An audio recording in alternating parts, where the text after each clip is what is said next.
আওয়ামী ফ্যাসিবাদী দুঃশাসনের বিরুদ্ধে জানবাজি করে লড়াই করতে যে দেশব্যাপী যে শত শত বিএনপির নেতা কর্মীরা যারা প্রাণ হারিয়েছেন, জীবন দিয়েছেন, আমরা একই সাথে মনে করি তাদেরও আজকে সেই ঘাতকদের বিচার হওয়া দরকার।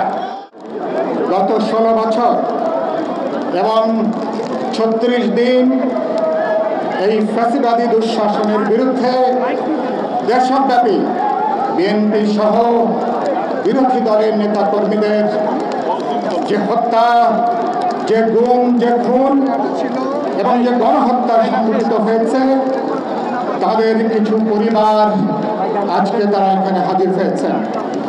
আমি আপনাদের সবার প্রতি বিপ্লবী ওয়ার্কার্স পার্টির পক্ষ থেকে আমাদের শহীদ পরিবারগুলোর জন্য শহীদদের প্রতি আমি গভীর শ্রদ্ধা এবং সম্মান জানাই।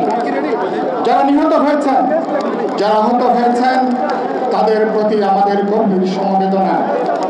আমরা ছাত্র গণ অভ্যুত্থানে যে গণহত্যা সংঘটিত হয়েছে তার যেমন আমরা বিচার চাই, একই সাথে গত 16 বছর আওয়ামী ফ্যাসিবাদী দুঃশাসনের বিরুদ্ধে জানবাজি করে লড়াই করতে যে দেশব্যাপী যে শত শত বিএনপির নেতা কর্মীরা যারা প্রাণ হারিয়েছেন, জীবন দিয়েছেন, আমরা একই সাথে মনে করি তাদেরও আজকে সেই ঘাতকদের বিচার হওয়া দরকার।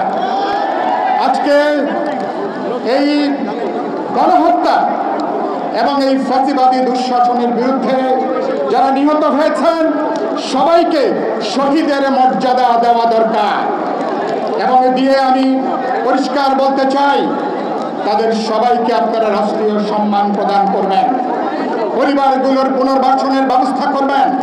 মুক্তিযুদ্ধের পর আহত মুক্তিযোদ্ধাদেরকে যেভাবে জার্মানি, ইংল্যান্ড সহ পৃথিবীর বহু দেশে চিকিৎসার জন্য পাঠানো হয়েছিল, আমাদের 16 বছরে এই 36 দিনের লড়াইয়ে যারা পঙ্গু আহত হয়েছেন তাদেরকে রাষ্ট্রীয় উদ্যোগে প্রয়োজন বোধে সর্বোচ্চ চিকিৎসার জন্য তাদেরকে বিদেশে পাঠানো দরকার।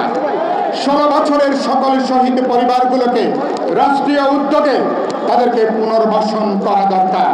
এই শহীদদের জন্য কিছু করতে হবে। 32 নম্বরে বঙ্গবন্ধু ফাউন্ডেশনের উদ্যোগে বা ওদের তত্ত্বাবধানে 6 বিঘা জমি আছে। ম্যাডামকে যেরকম ক্যান্টনমেন্ট থেকে বের করে দিয়ে সেখানে অ্যাপার্টমেন্ট করে বাড়ি করে দেওয়া হয়েছে। এই শহীদদের জন্য তো শুধু আমাদের অনুশোচনা করলে হবে না, সেখানে অ্যাপার্টমেন্ট করে সকলের জন্য বাড়ি করে দিতে হবে। আর এই স্বৈরাচার এখনও সক্রিয়, তার মানুষের তার পিতার প্রতি, শেখের প্রতি ঘৃণা বিদ্বেষে ক্যান্টনমেন্ট থেকে পুলিশ বাহিনীর সবার থেকেই তার মুক্তি ফেলে দেওয়া হচ্ছে। সরকারি অফিসগুলিতে এখন পর্যন্ত তার ছবি আছে। এই ব্যাপারে সরকারের সুস্পষ্ট সিদ্ধান্ত থাকে। এই ঘৃণা আর সংবিধান একসাথে চলতে পারে। আমার সমগ্র বাংলাদেশ একসাথে আছে। সকলকে ধন্যবাদ। আসসালামু আলাইকুম।